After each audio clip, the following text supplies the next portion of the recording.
একটা সামান্য ভুল বোঝাবুঝির কারণে ১ ঘন্টার মধ্যে আরও একটা কেক বানিয়ে দিতে হলো। বাই দ্য ওয়ে, হাই, আমি বৈশাখী ফ্রম কলকাতা, আর এই হলো আমার বেকড উইথ বৈশাখীর আজকের প্রেজেন্টেশন। গল্পটা শুরু হয়েছিল একটা ছোট ভুল বোঝাবুঝি দিয়ে। আমার এক কাস্টমার প্রথমে একটা 1/2 পাউন্ডের থিম কেক অর্ডার দিয়েছিল।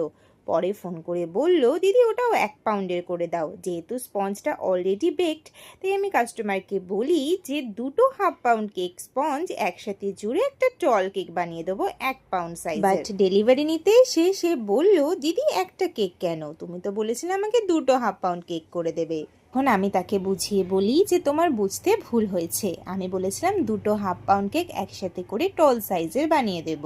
তখন সে আমাকে বলে, দিদি প্লিজ আরও একটা কেক বানিয়ে দিতে পারবে 1 ঘন্টার মধ্যে? আমার যে দুটো কেক কাটার বড্ড ইচ্ছা হয়েছিল। ভাগ্যিস তখন আমার কাছে একটা এক্সট্রা চকলেট স্পঞ্জ বেক করা ছিল। নিজের সবটুকু এফার্টস দিয়ে মাত্র 1 ঘন্টার মধ্যেই কিউট চকলেট বেন্টো কেকটা আবার তাকে ডেলিভারি দিলাম। 1 ঘন্টার চ্যালেঞ্জে বানানো এই বেন্টো কেকটা তোমাদের কেমন লাগলো কমেন্টে জানিও।